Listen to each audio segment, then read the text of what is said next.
Pulau Pinang terus mengukuhkan kedudukannya sebagai hub semikonduktor global dengan memberi sokongan kepada syarikat teknologi tempatan. DH melaporkan US sediakan dana sehingga 835 bilion ringgit untuk sektor strategik Malaysia. 马来西亚这群掌权的特权阶层心眼小的离谱。 Jadi rebutan. So China nak tarik Malaysia masuk dalam camp dia, Amerika nak tarik dia masuk camp dia, Russia pun nak tarik, India pun nak.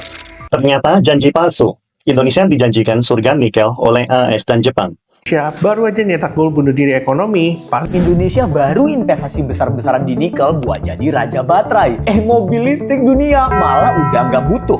Malaysia jadi rebutan negara-negara besar dan dibutuhkan oleh negara-negara ini, geng. Amerika, China, Rusia, bahkan negara Timur Tengah dan juga negara Eropa. Sedangkan negara Indonesia telah kena tipu, geng. Aduh, menangis Indonesia sekarang, geng.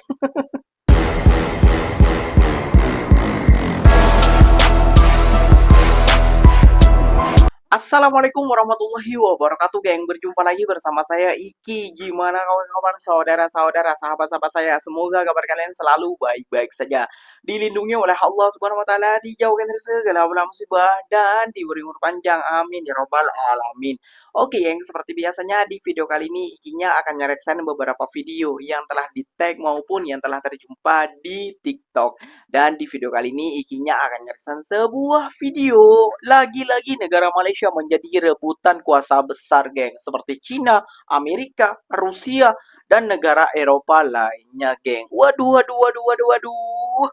Kenapa nggak Indonesia saja sih yang jadi rebutan? Kan enak kayak gitu ya, geng, ya, biar tambah lancar pidatonya. Buat jadi geng, ya? Kenapa jadi Malaysia harus jadi rebutan? Kenapa bukan Indonesia? Alasannya ya karena Malaysia mungkin lebih unggul, lebih pandai, lebih cerdas, dan negaranya lebih tertata ya, geng. Ya, pasal ini, geng. Wah, ini bukan kaleng-kaleng loh. Amerika gelontarkan dana untuk berinvestasi, sedangkan Cina juga gelontarkan dana untuk berinvestasi juga nih, geng, kepada negara Malaysia. Kenapa nggak ada yang mau sama Indonesia? Kan pelik kayak gitu loh. Banyak lahan di Indonesia, datang ke Indonesia, jangan Malaysia aja. Itulah harapan para netizen Indonesia. Namun pupus ya, geng, ya. Oke, geng, nggak usah berlama-lama. Tentunya kalian sudah penasaran video apa saja yang akan Ikinya reaction untuk kalian simak bersama-sama. Namun sebelum simak, jangan lupa dulu dong, geng, sokong channel ini dengan cara apa? Subscribe, like, comment, and share-nya. Apa bunda, silahkan komen di bawah. Janji, jangan bergaduh. Oke, kita simak dulu videonya. Let's go. Penubuhan AI Malaysia Berhad disifatkan sebagai langkah strategik untuk memperkukuh ekosistem AI negara dan menasasikan aspirasi Malaysia sebagai negara AI menjelang 2030. Wow. Dekan Fakulti Kecerdasan Buatan UTM, Profesor Dr. Muhammad Nazri Mahrin berkata, agensi itu mampu memacu agenda AI negara secara lebih tersusun selaras dengan perkembangan teknologi yang pesat.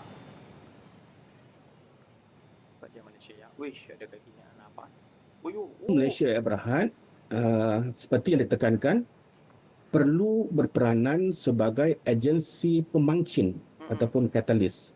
Yang mana di sini saya melihat Malaysia Berhad perlu bertindak lebih agresif untuk merombak sistem di mana perlu yang boleh menjadi penghalang kepada menjayakan agenda AI negara.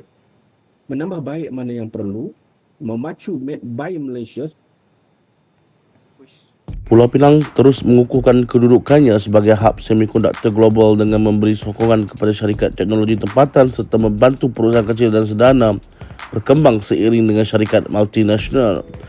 Ketua Menteri Chow Kong Yeow berkata kejayaan Mi Equipment membuktikan kekuatan ekosistem industri Pulau Pinang yang didukung oleh bakat tempatan dan kerjasama erat antara syarikat tempatan serta pemain global. Mi Equipment turut komited melabur dalam pembangunan bakat Malaysia, kecerdasan buatan AI, automasi dan teknologi baru. Dengan sebahagian besar tenaga kerjanya terdiri daripada rakyat Malaysia, kerajaan negeri yakin usaha ini akan memperkukuh rantaian bekalan semikonduktor, mewujudkan lebih banyak pekerjaan berkemahiran tinggi dan memastikan Pulau Pinang terus menjadi peneraju industri teknologi maju di rantau ini. DH melaporkan US sediakan dana sehingga 835 bilion ringgit untuk sektor strategik Malaysia. Bunyi macam peluang besar kan? Tapi kalau yang mereka cari bukan sekadar untung, tapi kepentingan pertahanan mereka. Kita pun suka apabila pelaburan masuk. Lagi banyak kerja, lagi baik untuk ekonomi. Tapi satu fakta yang akan ramai terlepas, DFC sendiri mengaku setiap pelaburan mereka dibuat untuk memajukan dasar luar Amerika dan mengurangkan pergantungan kepada China. Maksudnya, pelaburan ini bukan semata-mata isu bisnes. Ia juga adalah strategi geopolitik. Dan ini yang buat saya paling terkejut. Malaysia mungkin bukan destinasi yang terakhir. Kita mungkin cuma satu bahagian dalam permainan kuasa besar dunia. Sebab itu, saya rasa kita jangan sekadar tanya berapa banyak duit yang mereka bawa, tetapi kita juga perlu tanyakan soalan ini. Siapakah yang akhirnya pegang pengaruh ke atas sektor paling strategik dalam negara kita? Dan itu soalan yang lebih penting untuk masa depan negara kita, Malaysia. 马来西亚这群掌权的特权阶层，心眼小的离谱，就见不得华人能干。为了压住风头盖过他们的华人， Data center serbu Malaysia, warga mulai protes. Malaysia kini resmi menyalip Singapura sebagai pusat pembangunan data center dengan pertumbuhan tercepat di kawasan, tapi di balik derasnya investasi, mulai muncul masalah baru. Warga di Johor dan Selangor mulai mempertanyakan dampak data center terhadap listrik, air, dan lingkungan. Bahkan, aksi protes pertama terhadap proyek data center sudah terjadi di Johor. Masalahnya, pusat data AI membutuhkan listrik dan air dalam jumlah sangat besar. Satu data center berkapasitas 50 MW, bahkan bisa menghabiskan air setara kebutuhan 2.200 rumah tangga dan listrik setara 22.000 rumah tangga setiap hari. Akibatnya, pemerintah Malaysia kini memperketat aturan, proyek baru wajib menunjukkan sumber listrik yang jelas, dan penggunaan energi terbarukan menjadi syarat utama. Bahkan, pusat data yang terlalu boros air kini dilarang dibangun di Johor. Sejumlah perusahaan juga mulai beradaptasi. Ada yang memakai air daur ulang, sistem pendingin, hemat air, hingga listrik dari energi surya, agar tetap mendapat izin dan dukungan masyarakat. Meski begitu, Malaysia tetap menjadi incaran raksasa teknologi, seperti Amazon, Microsoft, Tencent, dan Alibaba, yang memindahkan investasi setelah Singapura membatasi pembangunan data center. Jadi, investasi miliaran dolar memang masuk.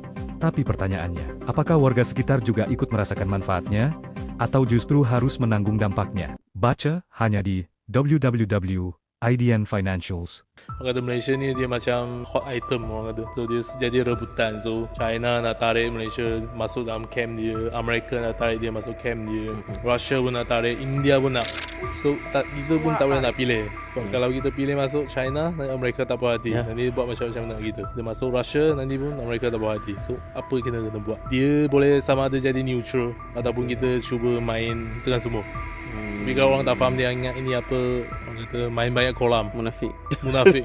Tapi dalam politik antarabangsa dia itulah. Kita itulah dia. Jangan sebut politik antarabangsa dalam kehidupan biasa pun. Dalam pejabat ke, even dalam keluarga. Kadang kita tak suka seseorang pun, kita tetap kena senyum, pemuka-muka. Itu satu cara kita nak survive. Bukan sebab kita tak ada prinsip atau kita munafik. Tapi sebab Malaysia ni dia bukan kuasa besar, dia kuasa tengah. Dia lebih baik sedikit daripada kuasa kecil, tapi dia tetap ada kelemahan dia. So dia tak boleh nak cabar kuasa besar. So dia terpaksa kadang dia tunduk sikit supaya kuasa besar ni tak kacau dia dan teruskan hubungan baik dengan dia. Itulah geng, Ikinya selalu bilang negara Malaysia ini, Perdana Menterinya maupun para pejabat-pejabatnya, mereka tuh cerdas, pintar lah istilahnya ya geng ya. Dia tidak mau mengkecewakan Rusia, Cina, dan juga Amerika, dan juga negara-negara lainnya, termasuk India dan lain sebagainya lah kayak gitu ya geng. Dia cerdas geng. Dia hanya menjadi tengah-tengah. Saya tak mau mendukung kamu, tak mau dukung ini, tak mau masuk dengan ini, tak mau ini. Namun saya akan masuk ke semuanya. Itulah Malaysia geng. Pantas saja banyak investor-investor yang masuk ke negara Malaysia. Karena itu yang disebut non-blok, itu yang disebut adil. Kalau Indonesia bang, tahu sendiri ya geng ya, pelamar-pelemer kayak gitu kalau Indonesia ya geng ya. Mau masuk ke ini, ke Cina, sama Amerika gak dibolehkan. Mau sama Amerika, sama Rusia, aduh kacau balau. Nah sekarang geng, sekarang siapa yang dirugikan? Wah ini ternyata janji palsu nih geng yang didapatkan oleh negara Indonesia selama ini. Apakah itu bang? Jom kita simak dulu bersama-sama. Ternyata janji palsu. Indonesia dijanjikan surga nikel oleh AS dan Jepang. Tapi setelah China diusir, apa yang terjadi? Bayangkan ada orang datang ke pemilik usaha dan berkata, usir pelanggan lamamu, nanti kami beli semua daganganmu dan bangun bisnis yang jauh lebih besar. Pemilik usaha langsung percaya. Lalu setelah pelanggan lama terpaksa pergi karena berbagai kebijakan yang merugikan. Tapi setelah itu, janji manis dari AS dan Jepang seperti pembelian produk nikel skala besar, penurunan tarif ekspor hingga investasi modal besar mulai menghilang. Cerita inilah yang kini menjadi perdebatan di industri nikel Indonesia. Setelah perusahaan Tiongkok tersingkir, AS dan Jepang justru tidak mampu menepati janjinya. Kenapa?